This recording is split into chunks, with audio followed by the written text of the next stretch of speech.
My sister humiliated my son by calling him a bastard at every family event, until one shocking moment exposed the truth and left the entire family speechless and shaken. You know that feeling?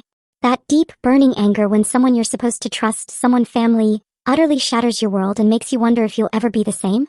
What if I told you I destroyed my own sister's life? And the terrifying part is I don't even know if I regret it. My sister Clara always had to be the golden child. The one with the picture-perfect life. Investment banker husband, 2 kids who played violin and spoke 3 languages. Honestly, I never really cared about her endless bragging until my son Leo came into the world. You see, Leo's dad bailed when I was 6 months pregnant. But I was fine. I had a good job as a physical therapist and I knew I could totally rock being a single mom. My parents, they were amazing, constantly doting on their first grandchild, always ready to babysit. For Leo's first year, things were actually peaceful. Clara lived a few hours away, so we only saw her at big holidays. Even then, she mostly ignored Leo, preferring to crow about her own kids' latest achievements. I just figured she was a little jealous that her children weren't the sole stars of the grandparent show anymore. Then Leo started walking and talking and suddenly Clara had opinions. So many opinions. It began at Easter dinner when Leo was just 18 months old. He was toddling around, being absolutely adorable while my dad helped him hunt for eggs. That's when Clara said it. Right out loud. It's such a shame Leo will grow up without a father figure. Boys without dads always end up so troubled. I looked at her, stunned. That's ridiculous. I shot back. Plenty of single moms raise amazing kids. She just shrugged, her gaze falling on Leo like he was already some kind of lost cause. Statistics don't lie, she muttered. By his 2nd birthday, Clara had escalated. Every time she mentioned Leo, it was, that poor child. She'd actually instruct her own kids, Lily and Grace, to be extra nice to their cousin because he doesn't have a daddy like you do. When Leo started preschool, she hit me with, "Are you putting him in therapy yet for his abandonment issues?" He was 3 years old, happy as can be, a ball of sunshine, but in Clara's eyes he was already damaged goods. And then the whispered words started slipping out. Bastard. She'd murmur it to her husband, David, about how embarrassing it was to have a bastard nephew. At Thanksgiving she crossed a line I still replay in my head. She actually told Lily and Grace, "Don't get too attached to Leo. Children from broken homes often have behavioral problems." Leo was right there, coloring, his little head tilted up, utterly confused. That's when the rage started building, a slow, hot burn in my chest. But my mom, bless her heart, always said Clara didn't mean anything by it, and I shouldn't start drama. The breaking point, the one that cracked everything open, came at our family reunion last summer. Clara had been nursing wine glasses all afternoon, getting louder with each sip. Leo was playing happily with his cousins when he accidentally, completely innocently, knocked over Lily's lemonade. In a flash, Clara grabbed Leo's arm. She yanked him up. "This," she hissed, her voice dripping with venom, "is what happens when bastards don't have fathers to teach them manners." Leo started crying, looking up at me, his eyes wide with fear and confusion. "Mommy," he whimpered, "what's a bastard?" 40 relatives. 40 pairs of eyes. My sister just taught my 5-year-old son that word. And called him it. The room went silent. A heavy, suffocating silence. Nobody said a word to Clara. Not one. That's when something inside me snapped. I decided, right then and there, that my sister needed to feel exactly what it was like to be humiliated in front of our entire family. First I did some digging. Social media is a goldmine, people. I found something interesting about Clara's perfect husband, David. He'd been commenting a lot on his young assistant Amy's posts. Especially her bikini photos from vacation. The comments were just friendly enough to avoid being blatant proof, but suspicious enough to plant a seed, a tiny poisonous seed of doubt. I screenshot everything. For later. Then through our cousin Maya, I got an even juicier tidbit. Clara's investment firm had just lost a huge client. A mistake she'd made, costing them millions. She'd been hiding it, pretending everything was wonderful at work. At Christmas, with everyone gathered, I put my plan into action. Clara started her usual routine, making those passive-aggressive jabs about Leo needing a male role model. I let her go on for a bit, a calm smile on my face. Then I casually mentioned, "It's just so nice that David mentors young women at his company. Especially that pretty assistant he seems so close with." Clara's face went white. David, across the table, started stammering about work relationships. I pressed on, my voice sweet as sugar. "Oh, I saw how supportive he was on all her beach photos. It's really refreshing to see a married man so comfortable with young female friendships." Clara tried to change the subject, but I turned to Lily and Grace. "You two are so lucky to have parents who trust each other so much." The tension was electric. You could practically taste it. Then my Aunt Viv asked Claire about work. My cue. I jumped in. Oh, Claire is being so modest about her recent big moves at the firm. Clara tried to shut me down, but I kept praising her, especially handling that major client loss with such grace. Have you found new clients to cover the millions in lost revenue yet? David's head snapped toward her. What client loss? He demanded. Clara had to admit, right there in front of everyone, that she'd been hiding a career-destroying mistake for 3 months. That perfect family image? It shattered into a million pieces in minutes. But I wasn't done. I turned to Lily and Grace. You know, your mom's handling everything so well at work. You should be proud.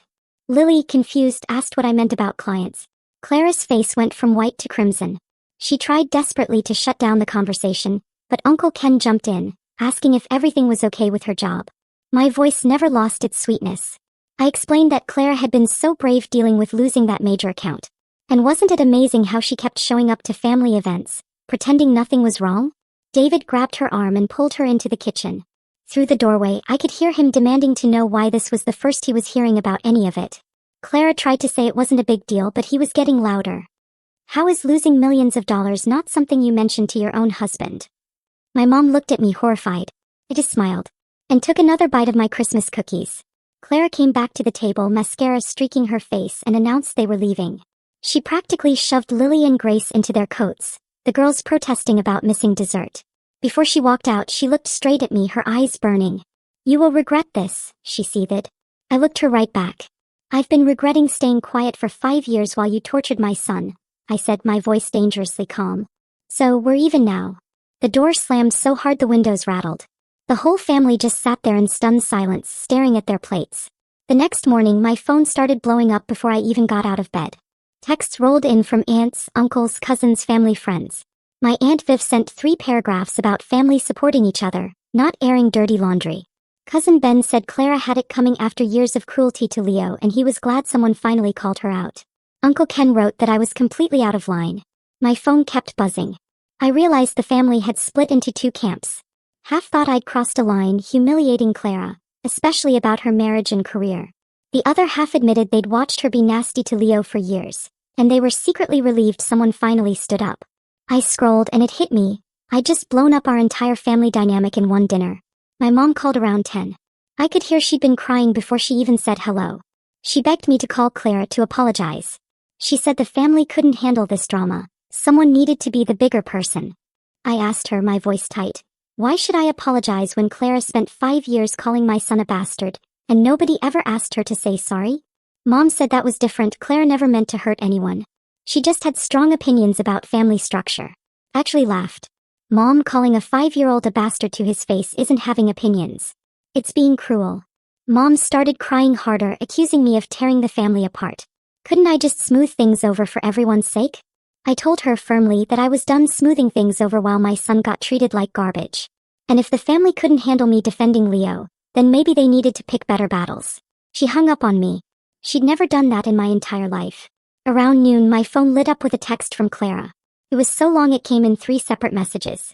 She wrote that I was a jealous single mother who couldn't stand seeing her happy and successful, so I decided to destroy her marriage out of spite.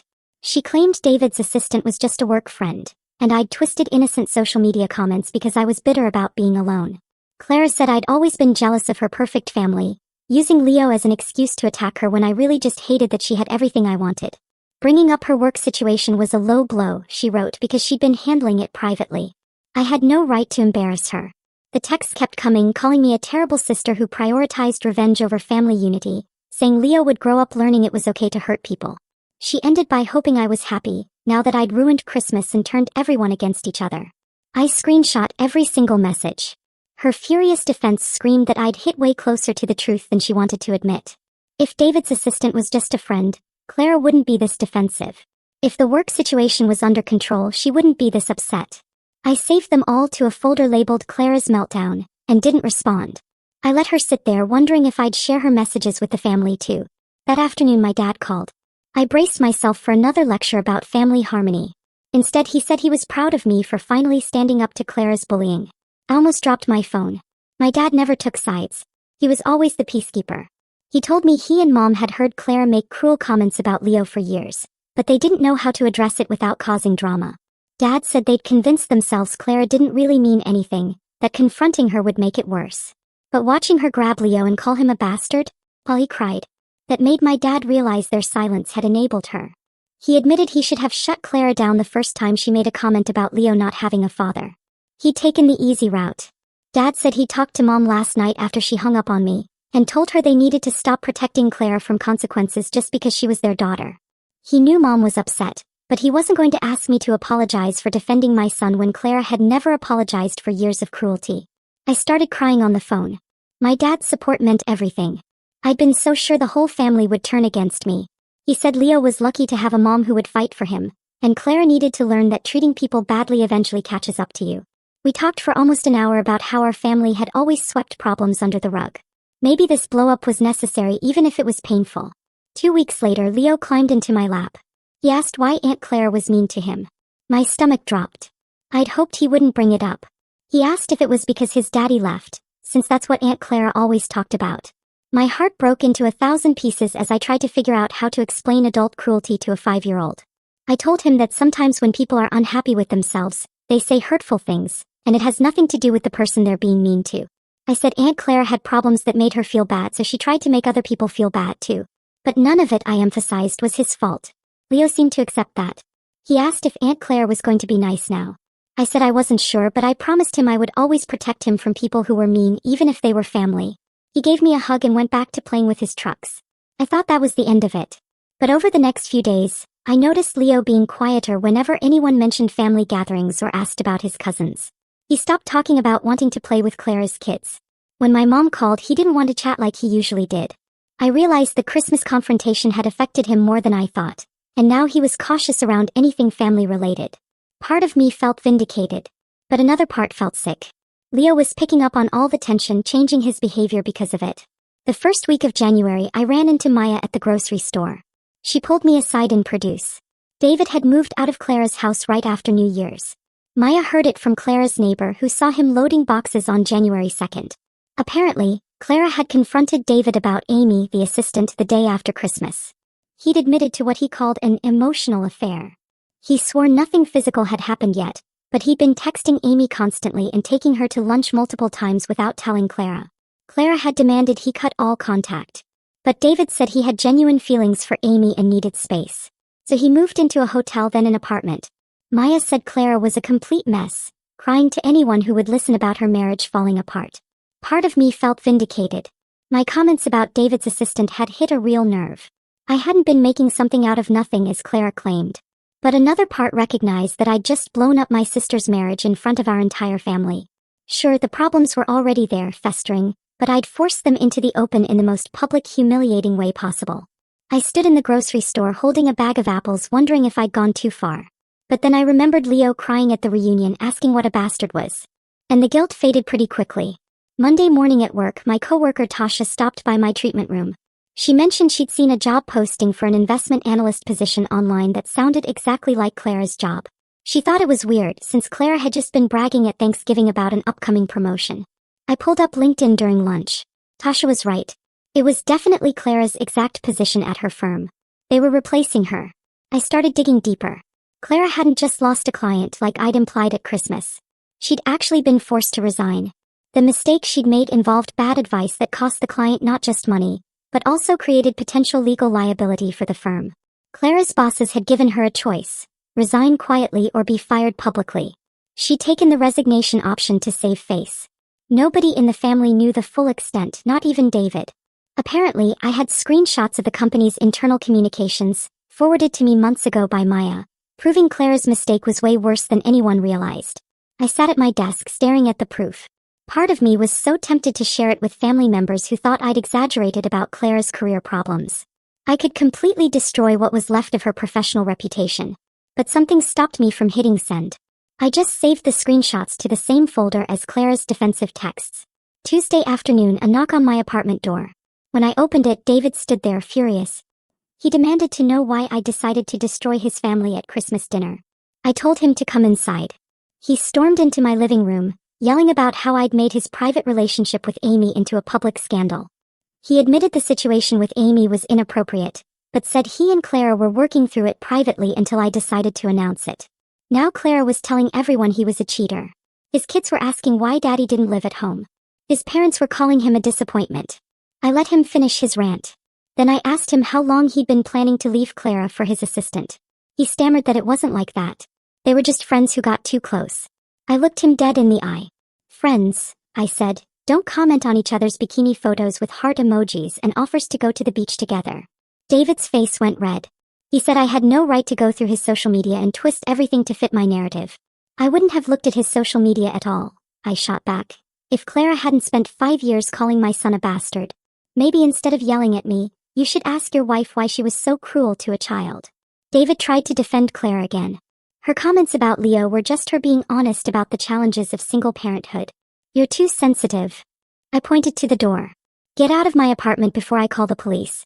And if you ever defend Clara calling my son a bastard again, I'll make sure everyone knows exactly how many times you took your assistant to lunch on company time. He left. Thursday morning, my boss, Ms. Anya, asked me to come to her office. She closed the door. 3 clients had requested different therapists over the past week because they'd heard about my family drama through the small-town gossip network. She wasn't firing me, but I needed to understand that my personal life was affecting my professional reputation. One client specifically mentioned hearing about me publicly humiliating my sister at Christmas and decided she didn't want therapy from someone who handled conflict that way. My boss said I needed to keep future family issues private. The clinic couldn't afford to lose clients over staff problems. I sat there, my face burning with embarrassment and anger. I was facing professional consequences for defending my son from someone who'd bullied him for years. My boss kept talking about professional boundaries, community reputation. All I could think was how unfair it was that I was the one getting punished. Clara spent 5 years being cruel to a child and nobody cared. But I exposed her secrets once and suddenly I was the problem. I left her office and went straight to the bathroom. I cried before my first patient showed up. Revenge, I realized, had costs I hadn't fully considered. Protecting Leo was going to affect more than just my relationship with Clara. That afternoon, Leo's preschool teacher, Ms. Anya, called. Oliver had been acting out in class, pushing other kids, saying mean things. Yesterday, he told another student that his mommy said some people deserve to feel bad. Today, he pushed a girl off the swing and called her stupid. Ms. Anya said this was completely out of character for Leo. She gently suggested the family tension I'd mentioned might be affecting him more than I realized. She recommended counseling. Kids absorb adult conflict, she said, even when we think we're protecting them.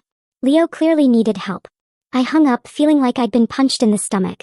Protecting Leo was my whole reason for confronting Clara. And now he was the one suffering from the fallout. He was acting out, pushing kids, saying cruel things. Because of the family war I'd started. I'd thought standing up to Clara would show Leo I'd always defend him.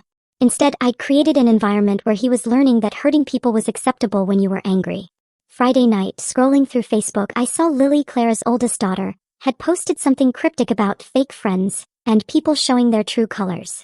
I clicked on her profile. She'd been posting sad quotes all week about betrayal and loneliness. Then I saw a post on Grace's account from Clara, saying they were looking for a new violin teacher. Their previous one had decided not to continue lessons. I messaged Maya.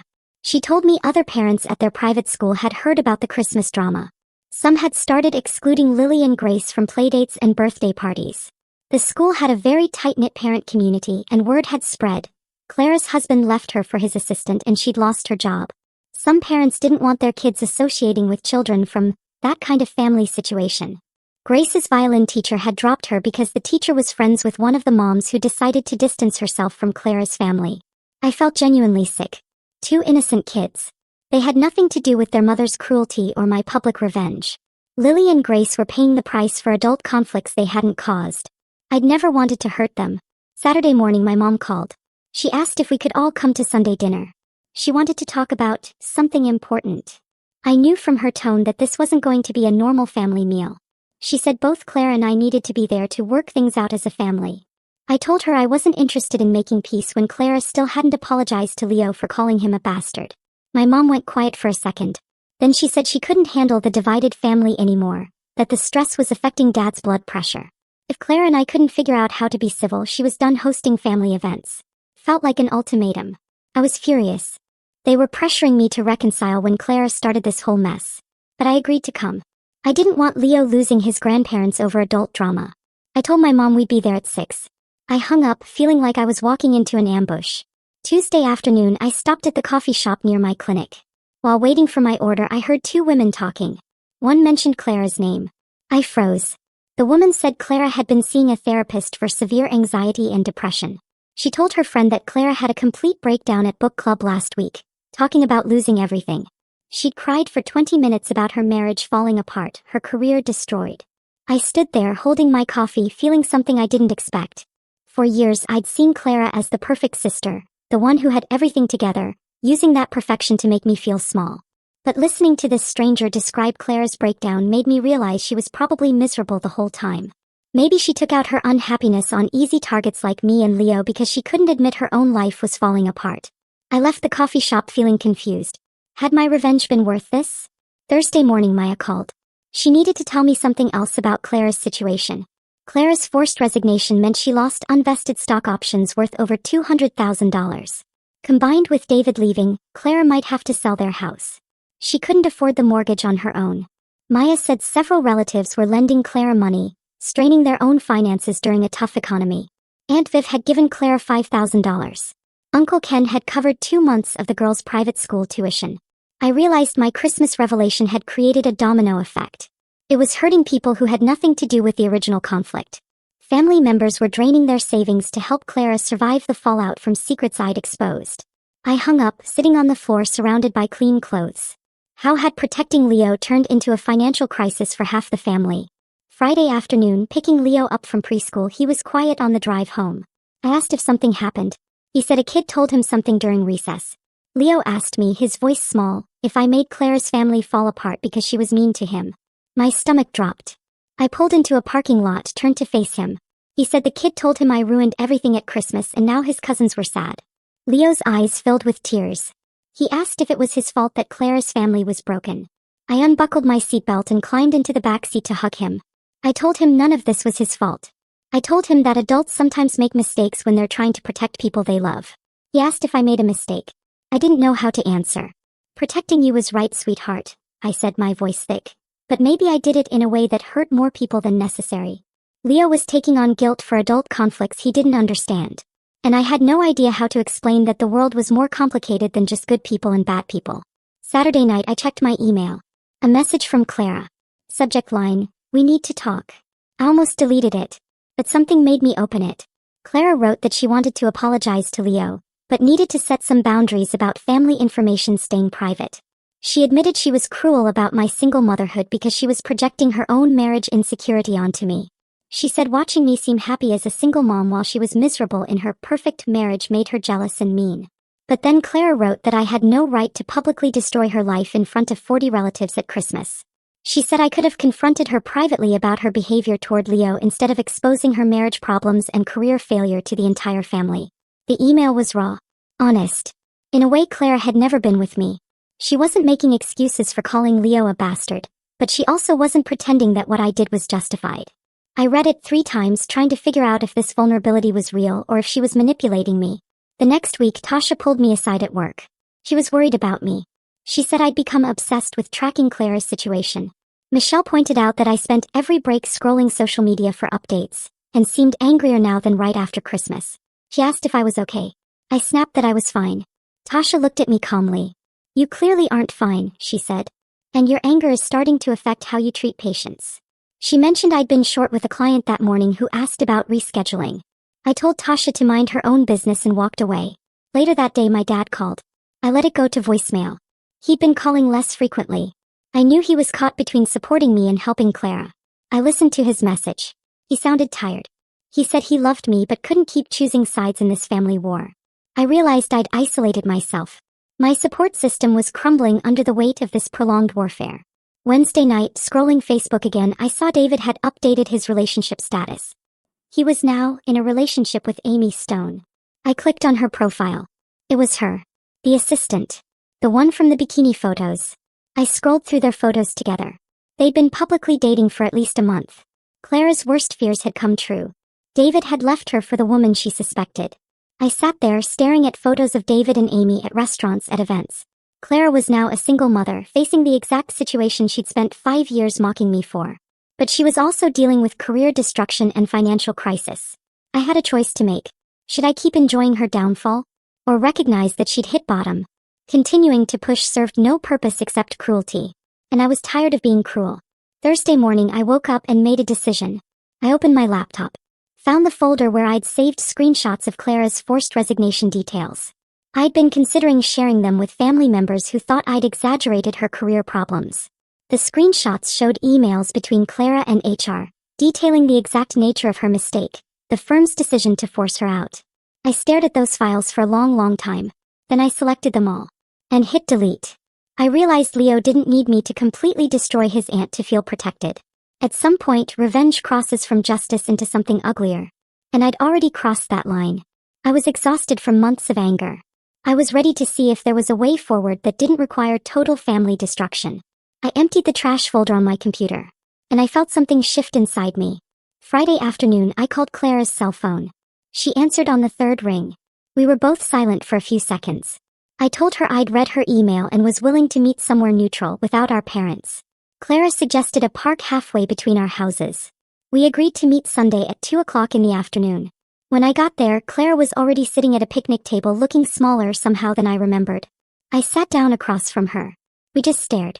Clara started talking first. She apologized for years of cruel comments about Leo. She admitted she was jealous that I seemed happy as a single mom while she was miserable in her perfect marriage. She said calling Leo a bastard was unforgivable, and she understood if I never wanted to speak to her again. I took a breath, and then I told her that publicly destroying her life at Christmas went further than necessary. I said I could have confronted her privately, instead of exposing her secrets in front of everyone. We both started crying. We agreed we'd hurt each other enough. The next Tuesday, Clara texted, asking if she could come to my apartment to apologize to Leo directly. I asked Leo if he wanted to talk to Aunt Clara. He nodded. Clara arrived at 6 with a stuffed dinosaur for Leo.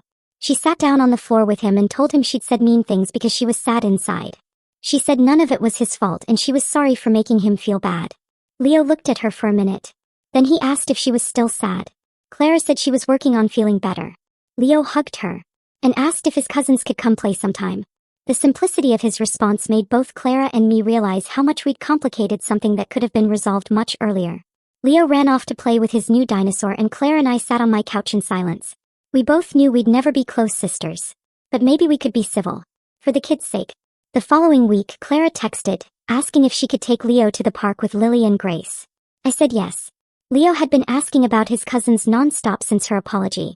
I watched from a bench as Clara pushed all 3 kids on the swings, helped them build a sandcastle. She was patient. Kind. In a way I'd never seen before. When Leo fell and scraped his knee, she cleaned it up and gave him a hug without any of her usual judgment about single moms raising fragile kids. On the drive home, Leo told me he liked having his aunt back and asked if we could do it again soon. I told him we'd try to see them more often, but that sometimes grown-ups needed time to work through their problems. He seemed satisfied. Over the next few weeks, Claire and I started texting about normal things. School funny kid stories. We weren't close but we were civil. And that felt like enough. She sent me a job posting for a position at a smaller investment firm. She'd applied, she said, even though the pay was less than half what she used to make. I could see the relief in her eyes, but also the fear about this new chapter as a single working mom. My mom called, relieved that Claire and I were talking again.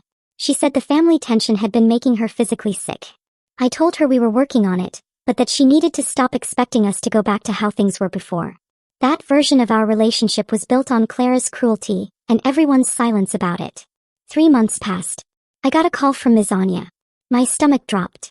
I immediately assumed the worst, but she quickly reassured me. Leo had been doing much better. He was back to his normal, happy self. Playing well with other kids, his aggressive behavior completely stopped. She said he seemed more secure, more confident. Exactly what I needed to hear after months of worrying I'd damaged him permanently. I thanked her for calling and hung up, feeling like I could finally breathe properly for the first time since the holidays. That afternoon I picked Leo up. He ran to me with a painting he'd made of our family. He'd drawn me, his grandparents, Clara and his cousins, all holding hands under a big sun. I asked him why everyone was holding hands. Because families stick together, he said, looking up at me, even when they fight sometimes. The simple wisdom of a 5-year-old hit me harder than any therapy session could have. Over the next few weeks, I noticed Leo was more careful around family gatherings, though. He'd ask questions about why adults get mad at each other and whether everyone would be nice. He developed a cautious awareness that hadn't been there before, checking my face for signs of tension whenever Clara was in the room. I hated that he'd lost some of his innocent trust in family harmony. But I also knew he was learning that relationships could survive conflict and repair themselves with effort. 4th of July came around. My parents hosted a barbecue. I arrived early to help set up and found Clara already there, arranging plates and cups. We said hello. We worked side by side in careful politeness. Both of us acutely aware that the whole family was watching to see how we'd interact. My dad fired up the grill. Mom kept nervously glancing between Clara and me, like she expected us to start fighting at any moment. When other relatives arrived, there was an awkward tension. People tried to figure out if they were allowed to mention Christmas, or if we were all supposed to pretend it never happened. Uncle Ken made an uncomfortable joke about keeping the peace this year, and everyone laughed too loud. Clara's girls ran straight to Leo. They disappeared into the yard to play, completely unbothered by the adult weirdness. I watched Clara watching her daughters, and saw her shoulders relax a little when she realized the kids were fine. We ended up standing near each other by the food table. She asked how my work was going. I told her about a new patient. She actually listened. She mentioned she'd gotten the job at the smaller firm and was starting next week. I could see both relief and fear in her eyes about this new chapter. Throughout the afternoon, Clara and I maintained our careful distance, speaking when necessary, but not forcing closeness that neither of us felt ready for. Some relatives tried too hard to get us to interact. Others avoided putting us near each other. The whole dynamic felt strained compared to the fake harmony we used to have. My mom visibly relaxed as the day went on without incident, though she still tensed up whenever Clara and I ended up in the same conversation. By the time the fireworks started that evening, I realized our family had permanently changed. It is something more honest, but way less comfortable. And maybe, just maybe, that was actually healthier even if it didn't feel as easy. As I watched Leo playing with his cousins in my parents' backyard, fireworks exploding overhead, I thought about everything that had led to this weird new normal. Protecting Leo from Clara's cruelty was absolutely the right thing to do. But publicly destroying her life at Christmas? That created complications I was still processing months later. Clara learned that calling a child a bastard had real consequences that went beyond just hurt feelings. And I learned that revenge feels amazing in the moment, but leaves you dealing with a messy aftermath for a very, very long time. Our family would never go back to pretending everything was perfect, with Clara's fake achievements and everyone ignoring her mean comments about Leo. Maybe that was better than the fake peace that had allowed her behavior to continue for years without anyone calling her out. Leo was safe now. He knew I would always defend him no matter what.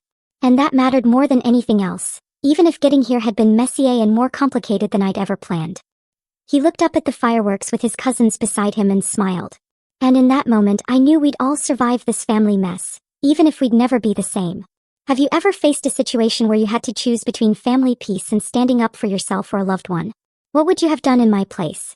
Let me know in the comments below. I'm really curious to hear your thoughts.